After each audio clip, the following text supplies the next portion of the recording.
19 کا عدد قرآن کا خفیہ انٹرلاک سسٹم۔ اس کی بدولت قرآن میں ایک الف کو بھی کم یا زیادہ نہیں کیا جا سکتا۔ آئیے کمپیوٹر کے کچھ ایسے کارناموں کو دیکھیں اور سوچیں کہ زمانہ تو کسی چیز کو ایجاد کر کے اپنا کارنامہ سمجھتا ہے، مگر ان کا ایجاد کردہ کارنامہ خود خدا کی ملکیت اور اس کی بادشاہت کا ثبوت فراہم کرتا ہے۔ اسی طرح کمپیوٹر کی ایجاد نے بھی خدا کی کتاب کو صرف اسی کی کتاب ہونے کی دلیل پیش کی ہے۔ مصر کے سائنسدان ڈاکٹر ارشاد خلیفہ نے سال ہر سال محنت کی اور ریسرچ و تحقیق کی بنیاد پر الیکٹرانک آلات سے جو نتیجہ اخذ کیا ہے وہ بے انتہا حیرت انگیز ہے۔ انہوں نے قرآن کریم کی ہر سورہ کے ابجدی اعداد و شمار بھی فراہم کیے ہیں۔ سورتوں کے حروف، اعراب، آیات وغیرہ کی تعداد نوٹ کر کے لاکھوں کی تعداد میں ڈیٹا کمپیوٹر میں فیڈ کیا، اور یہ عمل انہوں نے قرآن کریم کی کل 114 سورتوں پر لاگو کیا تو معلوم ہوا کہ قرآن کریم کے حروف اور سورتوں اور آیات میں ایک گہرا تعلق اور سائنسی رشتہ بسم اللہ الرحمن الرحیم سے ہے۔ یعنی بسم اللہ الرحمن الرحیم میں کل 4 الفاظ ہیں: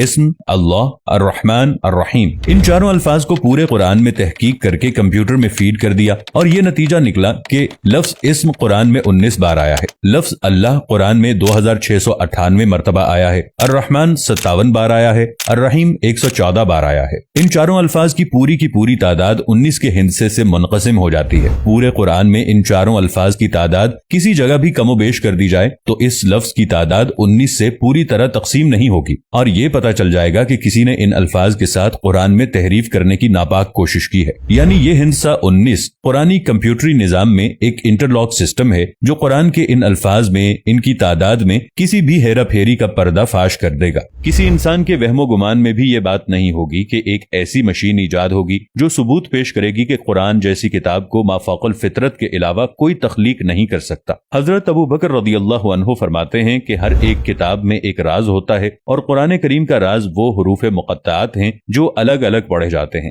جیسے الف لام میم ہا میم قاف نون وغیرہ۔ 19 کا یہ ہندسہ جس کے بارے میں ہم بیان کر رہے ہیں، یہ بذات خود قرآن حکیم کی لفظی ترکیبات کے اعجاز کا روشن ثبوت ہے، اور اس سے یہ سچائی سامنے آتی ہے کہ چاہے جیسی بھی جدید ترین مشین ایجاد کر لی جائے، وہ قرآن کی حقانیت کو بیان کرے گی، کیونکہ پورے قرآن مجید کے حروف ایک خاص حساب کے مطابق ہیں۔ لاکھوں حروف میں سے صرف ایک کا فرق بھی اس کے حساب کو بگاڑ دیتا ہے۔ حساب کی اس حد تک درستی اس دور میں مسلم اور غیر مسلم دونوں کے لیے ایک طرف تو یہ ثبوت فراہم کرتی ہے کہ قرآن مجید 1450 سال گزر جانے کے بعد بھی ہر قسم کی تحریف سے پاک ہے۔ اس ہندسے 19 کے بارے میں خود قرآن کریم میں ارشاد ہوا ہے کہ اس کے اوپر 19 ہیں۔ کچھ علماء نے ترجمہ کیا کہ اس پر 19 فرشتے مقرر ہیں، سورہ 74 آیت نمبر 30۔ مگر یہاں ہندسے 19 کی اہمیت کو اجاگر کرنا مقصود ہے۔ یہ بات بالکل واضح ہے کہ قرآن کریم میں کل 114 سورہ ہیں جو ہندسے 19 سے پوری طرح تقسیم ہو جاتی ہیں۔ اللہ نے اس نقطے پر بھی قرآن کی حقانیت کو واضح کیا ہے، وہ یہ کہ 114 سورہ میں سے ایک سورہ توبہ کے شروع میں بسم اللہ الرحمن الرحیم نہیں ہے،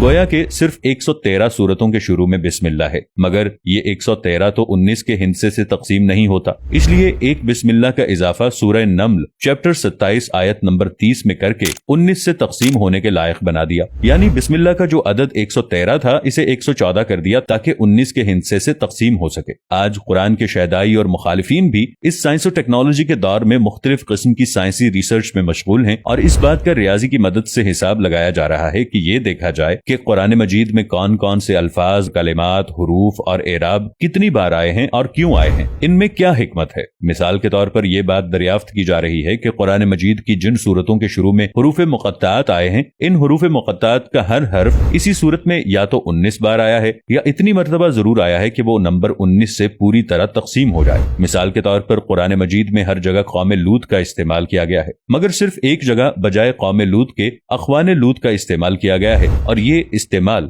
سورہ قاف نمبر 50 آیت نمبر 13 میں کیا گیا ہے، اور لوط کے بھائی اور ایکا والے اور بتا کی قوم نے بھی جھٹلایا۔ اگر قوم لوط کی جگہ اخوان لوط کا استعمال نہیں ہوتا تو ایک قوم لوط کی زیادتی کی وجہ سے 19 سے تعداد نہیں کٹتی۔ اس طرح خدا نے ہر جگہ الفاظ اور اعراب وغیرہ کو انٹرلاکنگ سسٹم سے جوڑ رکھا ہے، ورنہ سورہ قاف میں حرف قاف کا نمبر 19 سے تقسیم نہ ہو کر 19 کے ہندسے کو بے اثر کر دیتا۔ اب اگر ایک قاف بھی کوئی گھٹا کر پڑھے گا تو خود آیات پکڑ میں آ جائیں گی۔ اگلی مثال سورہ نون کی ہے۔ اس حرف کا استعمال سورہ نون میں 133 بار ہوا ہے جو 19 کے ہندسے سے تقسیم ہو جاتا ہے،